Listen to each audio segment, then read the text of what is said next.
Përshëndetje të gjithëve, jam Burimi, një gazetar kines që flet shqip.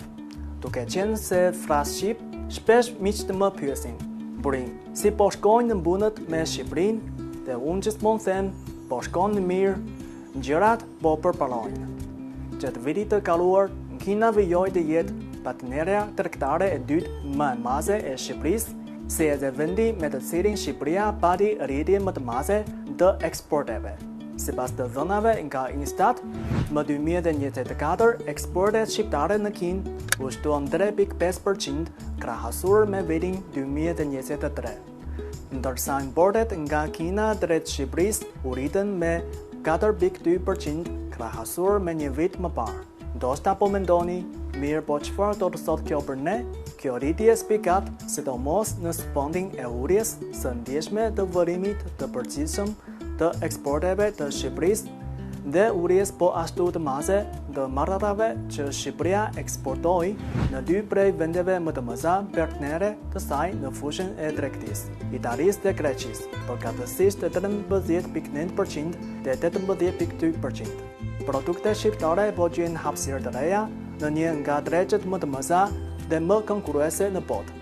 Pavarësisht rënies në disa tregje tradicionale si Italia dhe Greqia, bashkëpunimi ekonomik me Kinën po krijon mundësi të reja për produkte shqiptare. Mund të pyesni, po këtë vit si po shkojnë gjërat?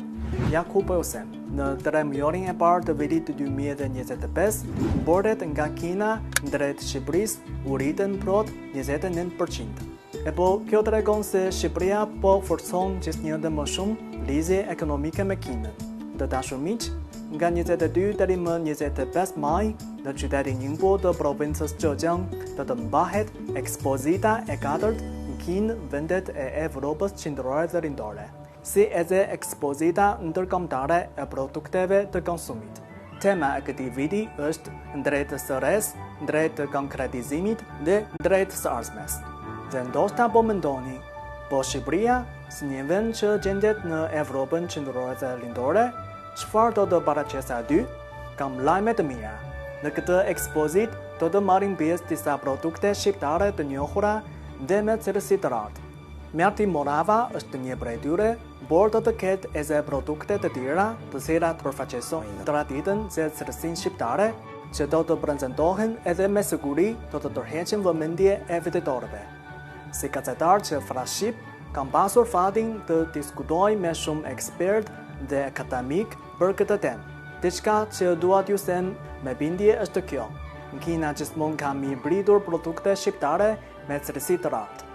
Produkte me karakter dhe cilësi të veçantë gjithmonë tërheqin vëmendje dhe gjejnë vendin e tyre në tregun kines. Të dashur miq, ndonjë herë kur mendojmë për Shqipërinë dhe Kinën, më duket se më shumë mundësi të reja po krijohen për të dyja palët. Si një gazetar që flet shqip, jam krenar që mund të ndaj me ju këto lajme të mira. Por më shumë se kaq, jam i bindur se bashkëpunimi ynë ekonomik ka ende shumë për të ofruar. Dhe tani, dua t'ju pyes, çfarë produkte shqiptare me cilësi të lartë mendoni se duhet të hyjnë në tregun kines? Na tregoni mendimin tuaj në koment. Jam Burimi, një gazetar kines që flet shqip. Shihemi herën tjetër.